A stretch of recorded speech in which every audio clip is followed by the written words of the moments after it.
Welcome to Bandit's Keep. I'm Daniel. In this video, I want to talk about consequences.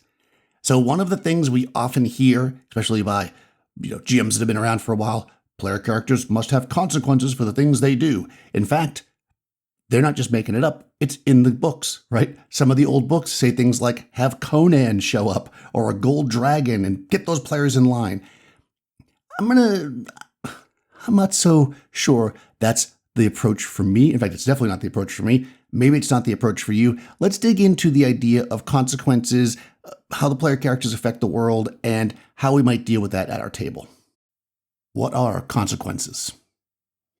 Well, usually this comes up when we get what's often referred to as the murder hobo. Player characters that come into town, it's usually into town, right?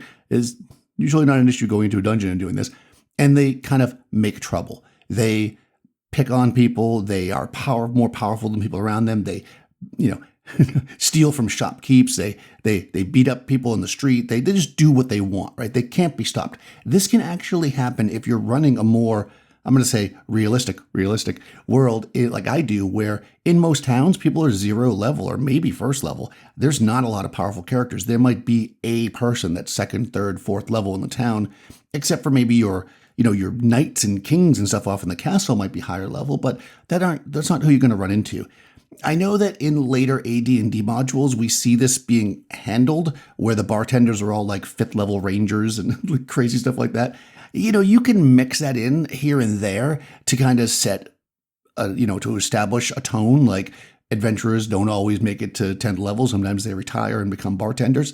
But I feel like if you're going to do that, there should be a reason, right? Maybe they've got some kind of injury that, they're missing a limb or an eye, or they're somehow injured in a way that they just aren't they're not the equivalent of like a 5th level player character ranger. Because again, I don't love the idea of all these high level characters walking around. I like my player characters to be special. But that was a little side thing.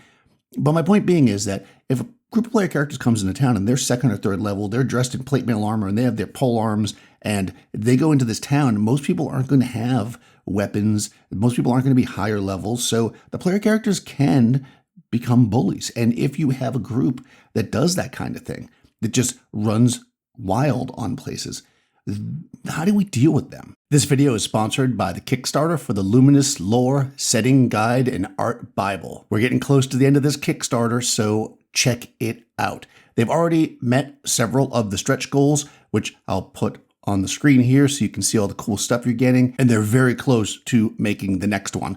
If somehow between recording this video and putting it up, it switches, I'll just change the the little logo on the screen. But currently it is a new location, which is very cool. And of course, this setting guide has a bunch of locations in it. It has magic items. It's got creatures. It's a setting, right?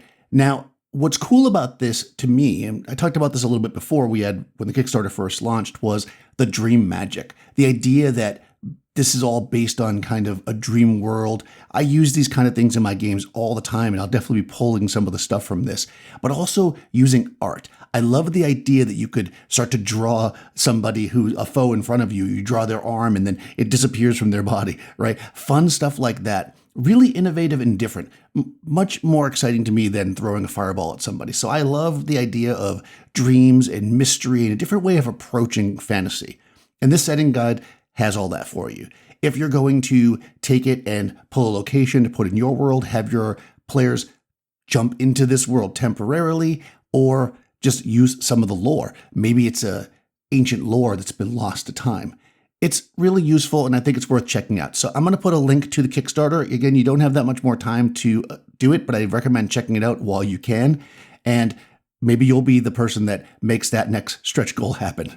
In any case, there will be a link in the description, and also I'll pin a comment once the thing goes live. And let's get back to the video. Torches and pitchforks. Now, original Dungeons & Dragons talks about the idea of the angry villager rule, right? That a group of people, it doesn't matter what level you are, if there's enough people, they'll be able to do something. They don't get into the details of it, but they kind of, you've seen the old, Universal horror movies, right? We see what a crowd with torches and stuff can do, right? So we definitely can use this kind of thing. But whenever somebody mentions that to me, I always think to myself, is that the game I want to run? Do I want to run a game where the player characters go into town and cause trouble, and then I'm constantly, as a GM, having to create things in the town or people in the town to fight them and go after them? Is that what I want to do? But I don't want to just let them bully everyone around, right? There's got to be consequences. Well, here's the thing. If the player characters come into town and they cause trouble in the bar, maybe the tavern keeper can't stop them from doing it. But maybe next time they come to town, everybody just takes off, right? And they lock the doors and they make it really difficult. Now, again, the player characters could get aggressive and kick open doors, but shopkeepers can just say, oh, I'm sorry, we're out of that. We can't sell you rations. Oh, there's no room in the inn. And now you're really, and I think if you do this, okay, and I feel like this is one of those things you want to telegraph as a way to kind of give your players the idea that the world is responding to them. Now, you might just get players that are just going to effectively be the bad guys, right? They just, I don't care. I'm going to throw somebody out of their room and take it. At this point, you have to really decide, is this the campaign we're going to run? Because now the player characters have become bad guys. Sustainable options. You might say, and you might do this and say that evil campaigns and bad guy campaigns are fun. I don't find them to be sustainable myself. So I try to not let things go that way. So what I will do is I will telegraph things. I will say, if they're aggressive with people, I'll say, you can tell that these people don't really want to deal with you. And again, little by little, they'll just, oh, I'm sorry, we don't have that. And they'll try to brush the player characters off. I think this is much more subtle than, again, torches and pitchforks showing up at the thing. And I feel like that's what I would do in world. Now, that being said, and we're going to keep going, but that being said, this is not my first solution. So again, let's go to the next thing that people talk about, or that's said in the books. Some powerful character coming down to right the wrong. A gold dragon is mentioned in BX, although I think that's talking about when player characters are fighting amongst each other and maybe come down and be like, guys. But in OD&D, they talk about have a hero, somebody like a Conan type, basically a superhero, come down and just kick some butt, right? Like, oh, you guys are coming into town and you killed these people. Well, now they've hired a bounty hunter to go after you. But again, is that the campaign you want to run? Do you want to run a campaign where the player characters do these things and then you have to chase them down with these consequences? I think, again, more subtle consequences are better.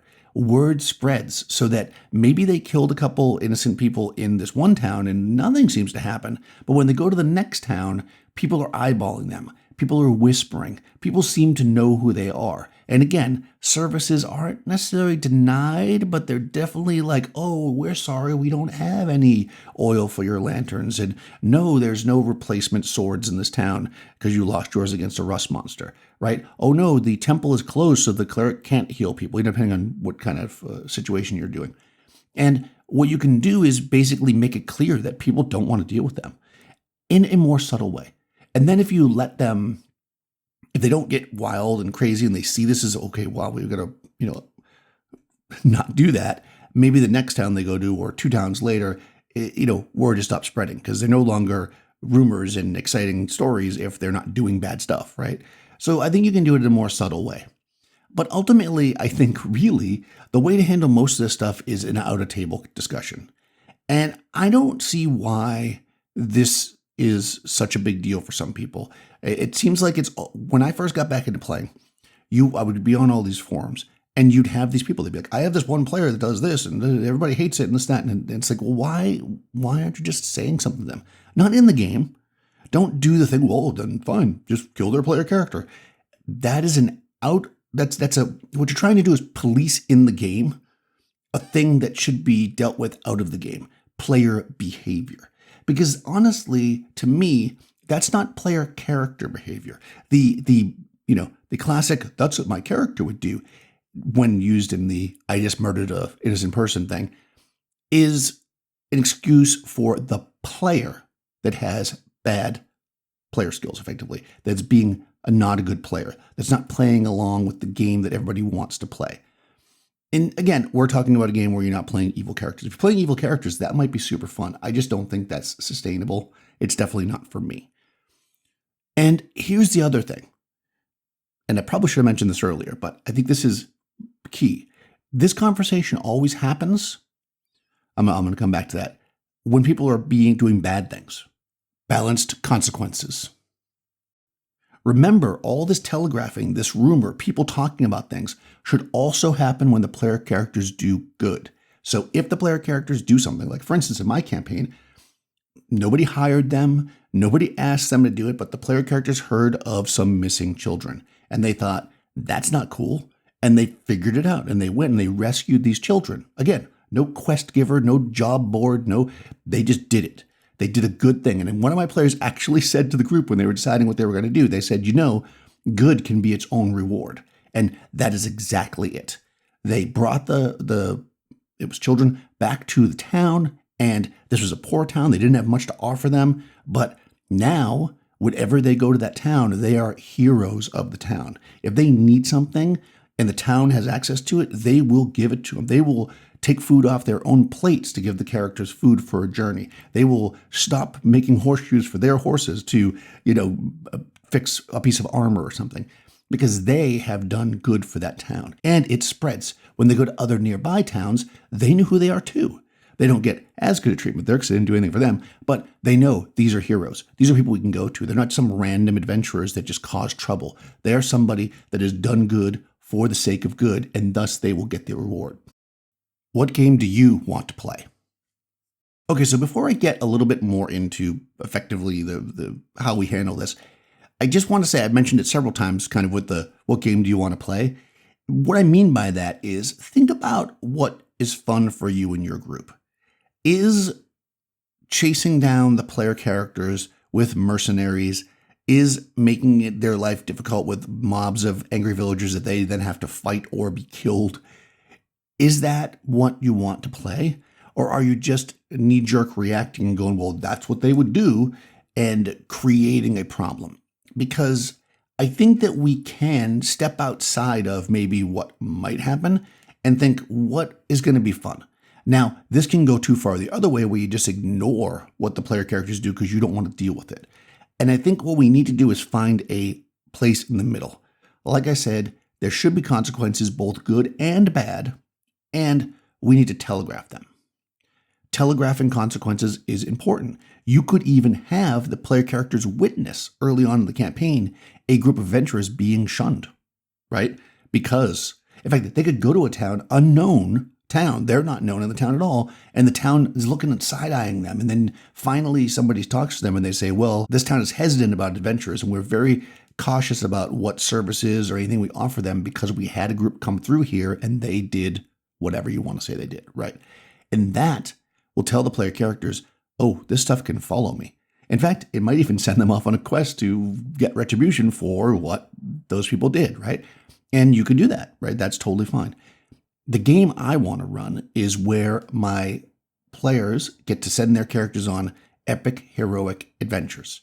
They can fight massive foes, receive piles of treasure, travel around the world, exploring. I don't want to do a cat and mouse game running from town to town because they can't get rations because nobody will sell them to them because they're jerks. So I don't want it to go in that direction.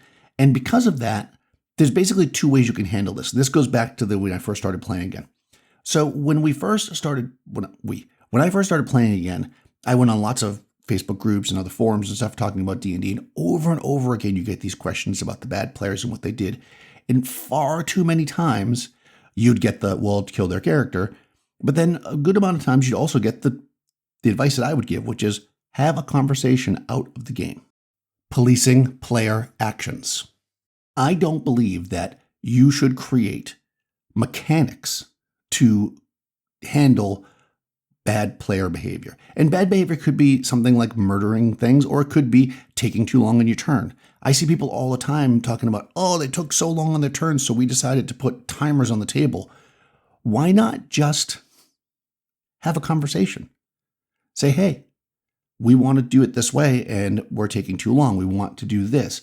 We don't want to run a campaign where this is happening Don't go into town and murder people. Don't do it, because that's not the game we want to play. And again, when I say we, this should be a group discussion, not you as the GM putting down the law. Because one thing that will happen is if one player character starts to get a little wild and, you just kind of let it happen because you're letting them do things and consequences, players that wouldn't normally have their characters do that kind of stuff will start to do it because it's just the nature of it. It's like it starts to happen right now. All of a sudden they're doing the stuff. But again, I think having a conversation after and saying, hey, group, is this what we want to do? Do we really want to play a game where you're going to have to be running from town to town, never being served, having to steal stuff from the blacksmith shop because they won't sell you a weapon, having to take armor off your foes after you defeat them because nobody will sell you anything? Your gold's worthless because you can't go into town. You're effectively on the run. Is that really what you want? Is that the game you want to play? And if they do, then you can rethink if you want to play it. And if you do as a GM, then shift. But if not, then a discussion has to happen. And some ground rules can be made. Ground rules that are effectively, you hear this word a lot, a social contract. This is the kind of game we're playing. Sure, there will be the occasional slip up where we're going to do something, but in general, we're going to try to be, at the very least, neutral, right? And not come into town, guns or swords, as it would be, crossbows, blazing and causing trouble wherever we go. Because I don't think, no matter how much you try, you can mechanize in the game a way to handle player behavior. That is a conversation you need to have outside the game. So should there be consequences? Yes, both good and bad, for things that player characters do, for things that player characters ignore, for actions that they make. Everything should have a consequence in a open world sandbox. Whatever you're doing matters. If they steal a horse, if they buy a horse, if they make a friend, if they make an enemy, if they defeat a monster, all that should matter. But being heavy-handed when they're going in a direction that might cause the campaign to really shift and go into a direction that just isn't fun for the group. And I mean the vibe of the campaign, not necessarily the actual on-the-ground thing going on. That requires a conversation that people just need to stop and talk about it. So I would love to know if you've ever had issues like this and how you handle them. Let me know in the comments below. It'd be really interesting to find out. I know I can't be the only person that's seen all these posts where people will seem baffled as to what to do. And, it seems common sense, but again, sometimes people have trouble addressing somebody for doing something in game, out of game, because it's easy for people to become defensive and go, oh, I should play my character.